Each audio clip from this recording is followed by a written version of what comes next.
My name is Anthony Gladman. I'm a drinks writer. I've been doing this for about 5, 6 years now, full time. Before that, I used to work in book publishing, so still dealing with writing and things. But yeah, I was always interested in drinks, but it's only been the last 5 or 6 years I've managed to actually make that my job.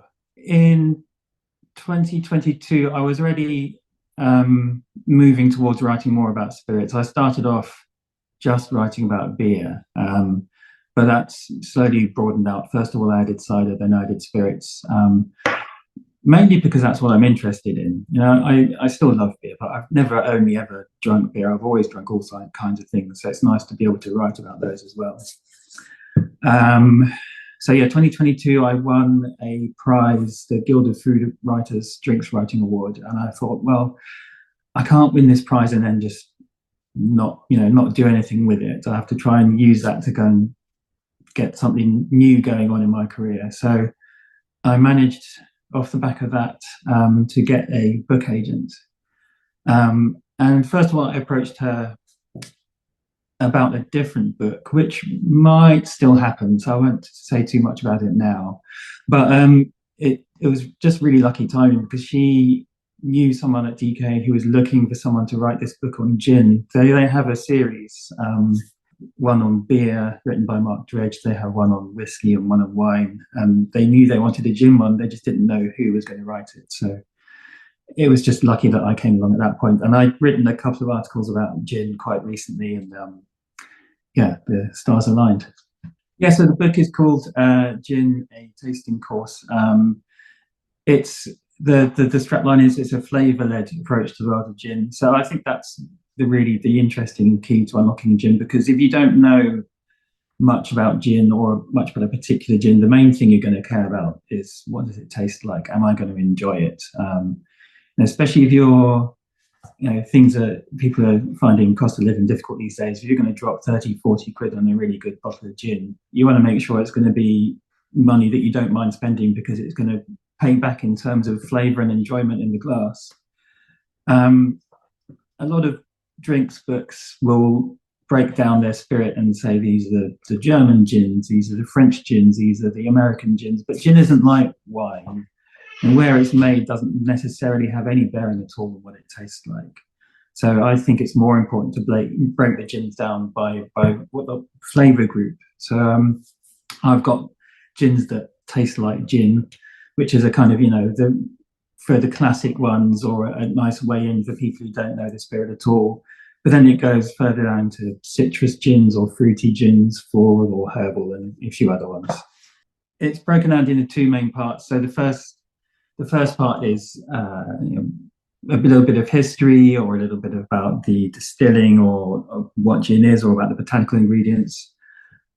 That's fine. That's all stuff I knew already. I could just get on and write that. But the second part, which is the tasting notes for the gin, there's an awful lot of work behind the scenes with that, kind of, arranging for the delivery of the samples and then tasting them all and getting your tasting notes. So that was quite a lot of busy kind of admin work, actually, kind of, trying to just get hold of the stuff. There's about 100 tasting notes in the book. I had to taste about 300 gins, a little bit more than that. And really, I could have done with more, honestly. I could have done with 400 or 500 even, but there's only so much room in my house. And it's starting to feel like a bit of a fire risk having all these spirits. Yeah, one of the things I discovered while I was writing this is that the old stories that go around about gin's origins aren't necessarily true, which was really quite interesting. So there's a story that's really often told about William of Orange coming over, and British soldiers or sailors getting to know gin from the Dutch people drinking Geneva, and certainly that is where we get the word gin from, the name gin. But the drink itself, English people were distilling spirits with juniper for a long time before that. So you can't really say that's the origin of gin, even though that's the story that's trotted out over and over again. And the other thing that's interesting is that gin and whiskey used to be a lot more similar than they are now. So gin was often grain based, often had a lot more of that kind of malt character in it, because it wasn't before the advent of the column still and the ability to get up to 96, whatever it is, ABV in a very, very pure spirit, gin retained a lot more of the character of its base kind of grain. And whiskey is also often flavored with herbs and botanicals as well. So the two were not necessarily all that different if you look that far back enough in history. So that was another fascinating thing. It's less of a story true, more of an enduring mystery is the real origins of the phrase Old Tom, which is a fascinating one. So Old Tom is a slightly sweeter style of gin that would have been very, very popular before the invention of London Dry. No one really knows for sure where it came from. There's a bit of confusion around whether it came from the gin craze in the 1750s. This one probably is not true. To get round one of the gin acts that was imposed to try and curtail the sale of gin, people started selling gin they would put the sign of a cat on the side of a house, and the customers would come up to this cat and they'd say puss, and then a little shelf would come out of the cat's mouth. You'd put your coin in, it would come back inside, the person would take the coin, and then they dispense gin through a little pipe that would come out under the cat's paw. So the person outside would hold their little glass underneath, get their shot of gin, and on they go. And this would happen so there'd be no direct interaction between the seller and the customer.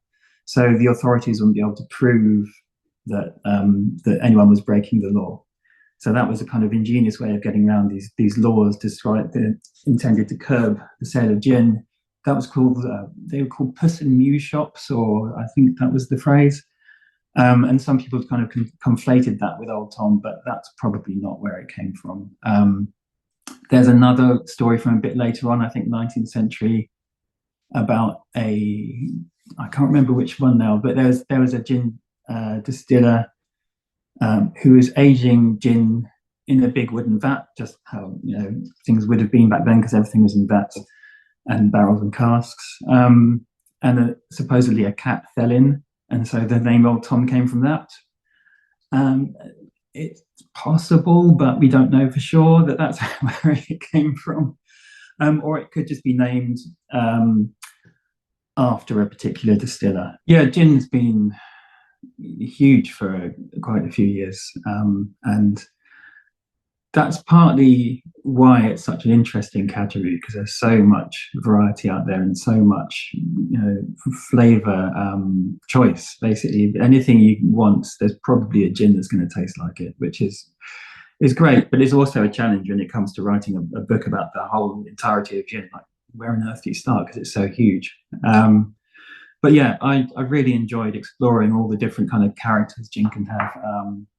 One I particularly enjoyed while I was writing the book, I had a few before, but not as many as I've had now after having tasted through them all, is the kind of umami, maritime, seaweedy gins, which I think are just absolutely delicious. I think that kind of little hint of saltiness really adds something to the character overall, and can really work in a lot of cocktails, or just with the right tonic and garnish. It's just fantastic. I think gin is popular because it's a really approachable spirit for a start.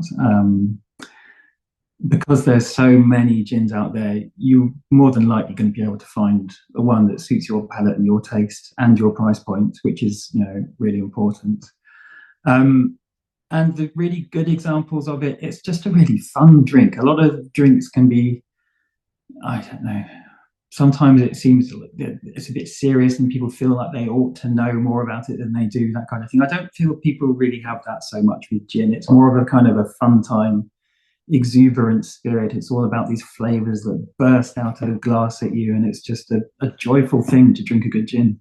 My tipple of choice is always evolving, but at the moment I'm really getting into the gin and it, which is gin and sweet vermouth. The it is short for Italian, which is sweet vermouth is also Italian vermouth.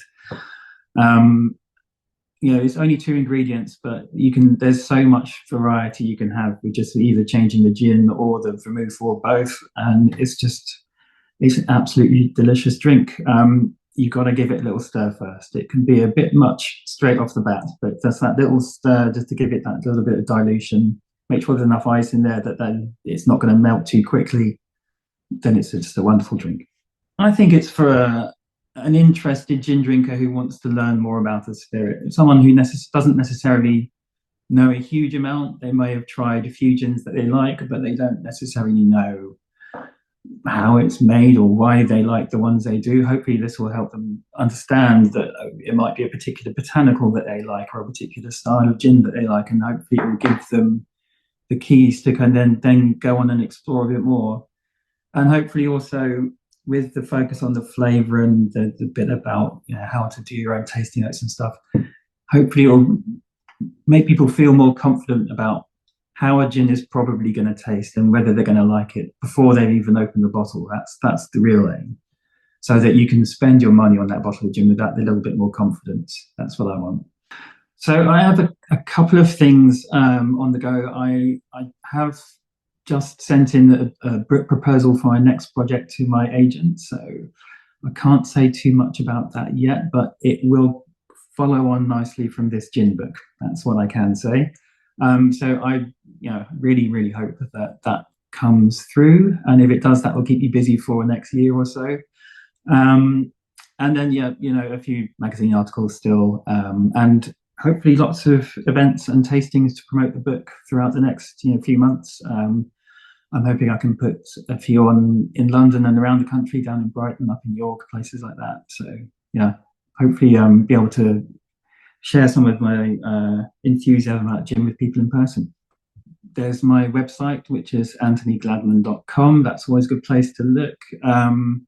Or social media. The best place these days for that is probably Instagram, where my username is @agladman.